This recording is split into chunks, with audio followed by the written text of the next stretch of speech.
ভাষা অনেক কঠিন, মনে হয় আর ভাষা শেখা হবে না, এরকম চিন্তা ভাবনা আমাদের আসে কখন, যখন আমরা ধারাবাহিকভাবে কোনো ক্লাস করি না, কাউকে ফলো করি না। তো আজকের এই ভিডিওতে আপনাদের যেটা শিখাতে চাচ্ছি, আমাদের ছাত্রদের কমন সমস্যা, যে ইতালিয়ান ভাষায় বাক্য গঠন করা। অনেকে ভোকাবুলারি জানে, অনেকে গ্রামার জানে, কিন্তু বাক্য গঠন করতে জানে না। আসলে বাক্য গঠন করতে খুব বেশি কিছু লাগে না।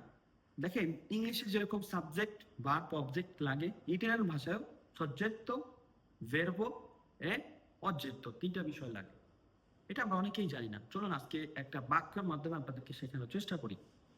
যেমন ধরেন, সাবজেক্ট আমি ইয়, আমি একটা ভার্ব নিলাম যাওয়া, ভেরবো আন্দারে থেকে, তাহলে ভাদো, ইয় ভাদো, আমি যাই।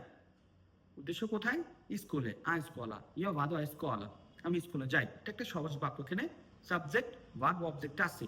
এটার সাথে আমরা অনেক কিছু যুক্ত করতে পারি, কমপ্লিমেন্ট। যেমন দেখেন, এখন আমি কবে স্কুলে যাই? ধরেন আমি প্রতি সোমবার স্কুলে যাই, তাহলে এখানে অন্নি লুনেদি, প্রতি সোমবার, এখানে যুক্ত করতে হবে। অন্নি লুনেদি ইও ভাদো আ স্কলা, প্রতি সোমবার আমি স্কুলে যাই। এটার সাথে আমি সময় যুক্ত করে নিতে পারি। কখন? যেমন ধরেন 4টা বাজে, যে অন্নি লুনেদি alle 16 io vado a scuola, প্রতি সোমবার 4টা বাজে আমি স্কুলে যাই। এখন আমি কাদের সাথে যাই, একা যাই নাকি বন্ধু বান্ধবের সাথে যাই, এটা আমি যুক্ত করতে পারি শেষে। বাক্য একই থাকবে।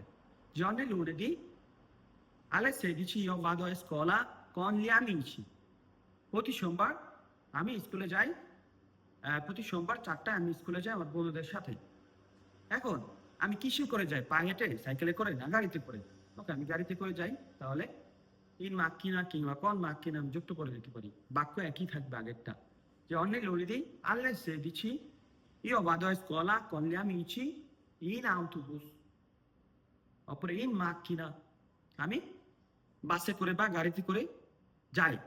এটার সাথে আমি যুক্ত করব কিসের জন্য যাই, কিসের জন্য যাই। ওকে, আমি ইতালিয়ান ভাষা শেখার জন্য, per imparare la lingua, এটা আমি শেষে যুক্ত করব।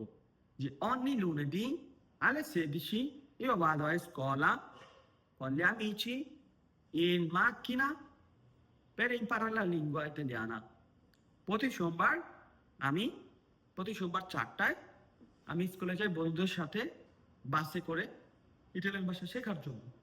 এই ছিল বাক্যের ধরন, গঠন। এরকম হাজার হাজার বাক্য চাইলে আপনারা গঠন করতে পারবেন। আপনারা একটা পিডিএফ দিব কিভাবে বাক্য গঠন করবেন, এবং সেখানে বেশ কিছু গুরুত্বপূর্ণ স্ট্রাকচার আছে, যে স্ট্রাকচার দিয়ে আপনি শত শত বাক্য তৈরি করতে পারবেন। তবে শর্ত হচ্ছে ভিডিওটা শেয়ার করে অন্যকে দেখার সুযোগ করে দেবেন। ভিডিওটা শেয়ার করে আমাকে ইনবক্স করবেন, আমি পিডিএফটা দিয়ে দেবো। আশা করি এই পিডিএফটা আপনার জট খুলে দিবে। ভালো থাকবেন, আসসালামু আলাইকুম।